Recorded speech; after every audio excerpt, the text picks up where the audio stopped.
ഇപ്പോൾ Madhav Gadgil committee report വന്ന കാലത്താണ്, കസ്തൂരിരംഗൻ റിപ്പോർട്ട് വന്ന സമയത്തും ഉണ്ടായിരുന്നു.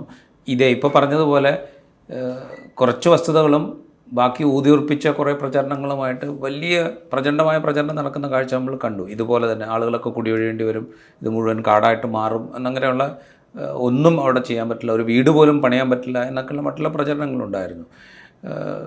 ഇതിന് നേതൃത്വം നൽകിയത് ക്രിസ്തീയ സഭാ നേതാക്കളുണ്ടായിരുന്നു, മറ്റിതര സമുദായത്തിലെ ഈഴവ സമുദായത്തിലെ നേതാക്കളുണ്ടായിരുന്നു. അങ്ങനെ പല വിഭാഗത്തിലുള്ള നേതാക്കൾ അതിന് നേതൃത്വം നൽകുന്ന കാഴ്ചയുണ്ട്. പിന്നീട് രാഷ്ട്രീയ പാർട്ടികൾ ഏറ്റെടുക്കുന്നുണ്ട്. ഏതാണ്ട് സമാനമായ സ്വഭാവം ഇവിടെയും നമ്മൾ കാണുന്നുണ്ട്.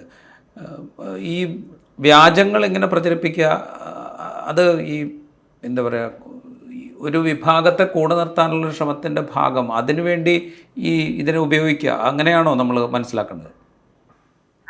അത് ഞാൻ പലപ്പോഴും ആലോചിച്ചിട്ടുള്ള രസകരമായിട്ടുള്ള കാര്യമാണ്. പക്ഷെ ഇന്ത്യയിലെ എല്ലാ സംസ്ഥാനങ്ങളും എടുത്താൽ ഏറ്റവും അധികം സാക്ഷരതയുള്ള ഒരു സംസ്ഥാനമാണ് കേരളം.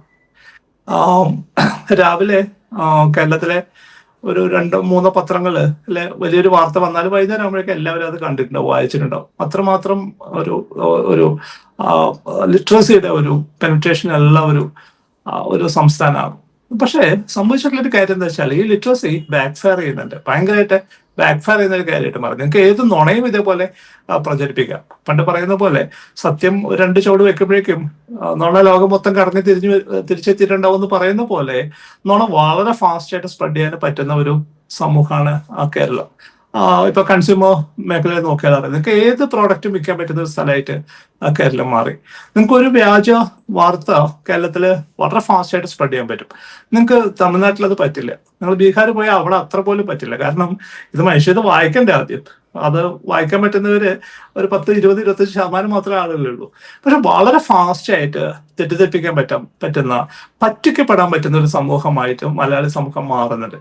ഒരു പക്ഷെ എന്ത് വ്യാജ സാധനങ്ങൾ വിൽക്കണമെന്നുണ്ടെങ്കിലും അതിനകത്ത് മലയാളികൾ പെട്ടുപോയിട്ടുണ്ടാവും.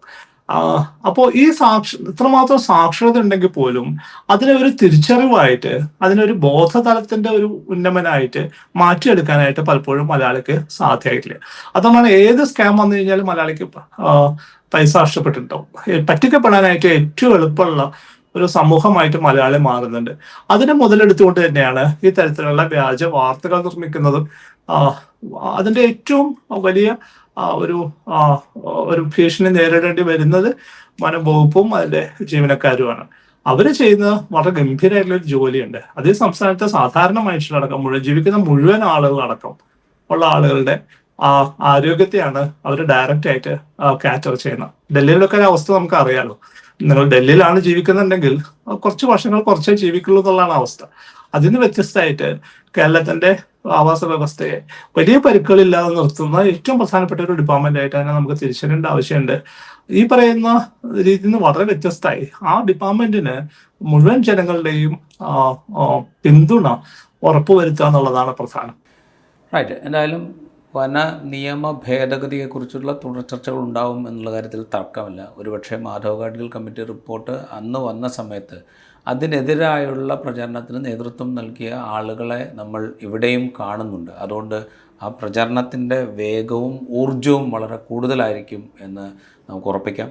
അതോടൊപ്പം ഇപ്പോൾ PV അൻവർ MLA കഴിഞ്ഞ ദിവസം ചോദിക്കുന്നത് കേട്ടു, ആവാസ വ്യവസ്ഥ എന്ന് പറഞ്ഞാൽ ഇതെന്താണ്, എന്ത് പുണ്യമാണ് ആവാസ വ്യവസ്ഥ എന്നുള്ളതുകൊണ്ട് നമുക്ക് കിട്ടുന്നതെന്നൊക്കെ അദ്ദേഹം ചോദിക്കുന്നു കേട്ടോ. ആ ചോദ്യങ്ങളൊക്കെ ചിലപ്പോൾ വലിയ തോതിൽ വീണ്ടും ഉയർന്നു വരാൻ സാധ്യതയും കാണുന്നുണ്ട്. എന്തായാലും എന്താണ് വനനിയമ ഭേദഗതി കൊണ്ട് ഉദ്ദേശിക്കുന്ന, ആ ബില്ലിൻ്റെ ഉള്ളടക്കം എന്താണ്, അതിനെക്കുറിച്ച് വരുന്ന ആശങ്കകൾക്ക് എന്തെങ്കിലും മറുപടികളുണ്ടോ എന്ന് പരിശോധിക്കാനാണ് നമ്മൾ ശ്രമിച്ചത്. വളരെയധികം നന്ദി ഡോക്ടർ TV സജീവൻ ഞങ്ങളോട് സഹകരിച്ചിട്ട്. ഇൻസൈറ്റിൻ്റെ എപ്പിസോഡ് ഇവിടെ പൂർത്തിയാവുന്നു.